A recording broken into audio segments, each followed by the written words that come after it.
Did you know that we've had a college football coach disappear? Quite literally, and I'm not talking about the FCS nature either. A major D1 SEC head football coach has just up and disappeared. And you may be thinking to yourself, I know it's been a busy news cycle, but how did I miss this? How did a guy just disappear? Well, his name was Kirby Smart, and he was the head coach at Georgia. And I'm really not playing games with you. If you get figurative with me for a second, I want to ask you, how old are you? You don't have to pull out the birth certificate, but I got to speak for myself personally. I'm old enough to remember the Kirby Smart that couldn't develop talent.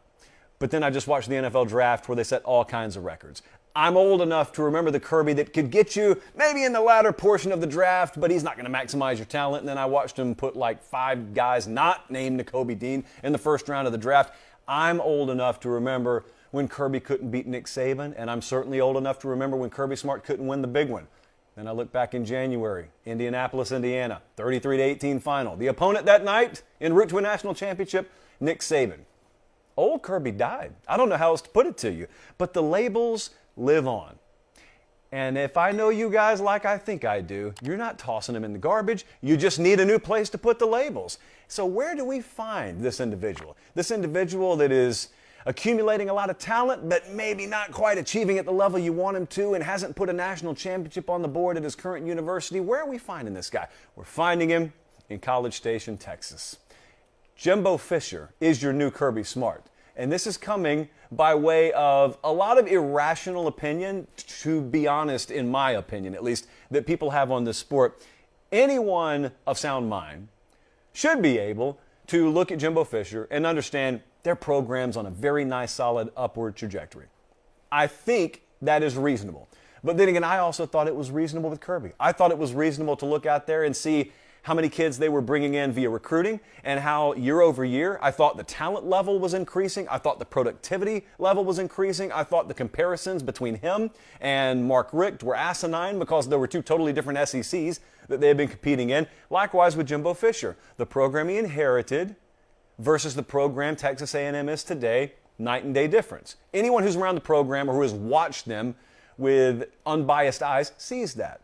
But what does he not have? Well, he doesn't have a 10-win, 11-win season over there yet. He doesn't have a national championship in College Station, at least.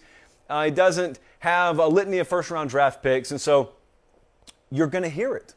I'm telling you, even though you may think it's irrational or maybe you're going to be participating, you're going to have a whole lot of people telling you, that guy can't win more than 8 games. Who cares about all these 5-star recruits? He can't send a bunch of guys to the first round of the NFL draft. He can't develop at the quarterback position. Look at those quarterbacks out there at Texas A&M. They're not anything to write home about. He certainly can't win the big one, win a national championship. Now, you could, in all fairness, walk up to that crew, get kind of in close because you don't want to embarrass him, and you want to whisper to him, you know, he did win a national championship during an undefeated season with a guy at quarterback who ended up going number 1 overall in the draft in 2013. It's less than a decade ago. You guys know that, right? Doesn't matter.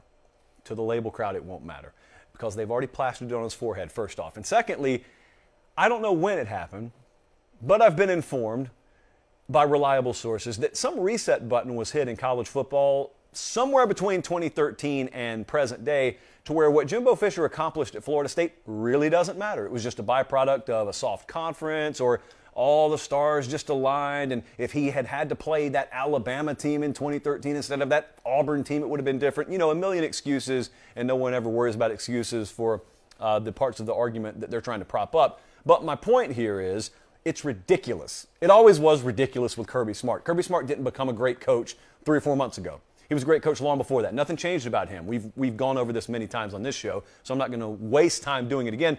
Kirby Smart already possessed the capability in January to win a national championship, but he also possessed it last year and the year before and the year before that. They were in overtime of a title game in 2017. Like fractions of an inch or 2 here and there and a bounce of a ball kept him from winning it then. And he's been acquiring talent, and they've been really good already. In Texas A&M, they're really good already.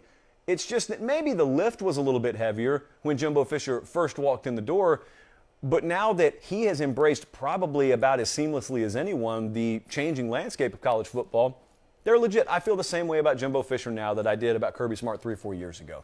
I was never on that train of, well, yeah, Kirby's good, but. There was really no but. Like, the only but was ridiculous because it was comparing him to the best of all time. who was decades into his head coaching career, being Nick Saban, of course, and meanwhile Kirby Smart is brand new at this thing, coaching at his alma mater, and his alma mater is not Georgia State, it's Georgia, so he's in the brightest of white, hot spotlights that this sport has to offer, and he never really stumbled. Like the first year, they have what they have record-wise. Saban also barely made a bowl game his first year at Bama. But look at the draft picks by year. If you're listening on podcast, it goes from 1 in 2017 to 15 in 2022, and it was pretty linear. It went up. In fact, it was absolutely linear, from 1 to 6 to 7 to 7 to 9 to 15. The same thing's going to happen with Jimbo at Texas A&M. It may not always be linear because he's in a more rugged division than Kirby Smart is, and so it may be that one year you have 11 wins, next year you have 9 wins. My point is, he's a really good coach. That's a really good program. You're going to see a lot of foolishness thrown his way. You probably won't hear much of it on this show.